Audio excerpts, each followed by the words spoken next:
ದರ್ಗಾ ಆವರಣದ ಪೊಲೀಸ್ ಹೊರಠಾಣೆ ಎದುರುಗಡೆ ಕಸದ ರಾಶಿ, ಸ್ವಚ್ಛತೆ ಮರೆತ ದರ್ಗಾ ಸಮಿತಿ ಹಾಗೂ ವಕ್ಫ್ ಬೋರ್ಡ್. A5 ನ್ಯೂಸ್ಗೆ ಸ್ವಾಗತ.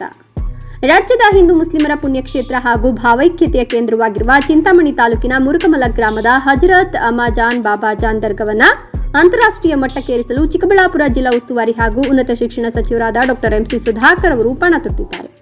ಆದರೆ ಅದಕ್ಕೂ ಮುಂಚೆ ದರ್ಗಾ ಆವರಣದಲ್ಲಿ ಎಲ್ಲದರಲ್ಲಿ ಕಸದ ರಾಶಿ ಎದ್ದು ಕಾಣ್ತಾ ಇದೆ. ದರ್ಗಾ ಆವರಣದಲ್ಲಿರುವ ಪೊಲೀಸ್ ಹೊರಠಾಣೆ ಎದುರುಗಡೆ ಊಟದ ತಟ್ಟೆಗಳು ಹಾಗೂ ಕಸದ ರಾಶಿ ಬಿದ್ದಿದ್ರೂ ಸ್ವಚ್ಛತೆ ಮಾಡಲು ಸಂಬಂಧಪಟ್ಟವರು ಮುಂದಾಗ್ತಿಲ್ಲ ಅಂತ ಭಕ್ತಾದಿಗಳು ಹೇಳ್ತಿದ್ದಾರೆ.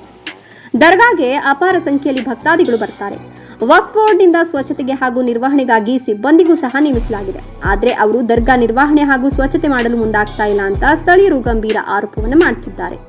ಸುಮಾರು ವರ್ಷಗಳಿಂದ ವಕ್ಫ್ ಬೋರ್ಡ್ ಸಿಬ್ಬಂದಿ ಅಲ್ಲಿಯೇ ಬೀಡು ಬಿಟ್ಟಿದ್ರು ಸಹ ವರ್ಗಾವಣೆ ಮಾಡಿ ಬೇರೆ ಸಿಬ್ಬಂದಿಯನ್ನು ನೇಮಿಸಲು ವಕ್ಫ್ ಬೋರ್ಡ್ ಮೀನಾಮೇಷ ಎಣಿಸ್ತಿದೆ ಅಂತ ಸ್ಥಳೀಯರು ಹೇಳ್ತಿದ್ದಾರೆ. ಈಗಲಾದರೂ ದರ್ಗಾ ಆವರಣವನ್ನು ಸ್ವಚ್ಛವಾಗಿ ಇಟ್ಕೊಳ್ಳಲು ಮುಂದಾಗ್ತಾರೋ ಇಲ್ವೋ ಕಾದ್ ನೋಡಬೇಕಿದೆ. Vimala Deepak, E5 news, Chintamani.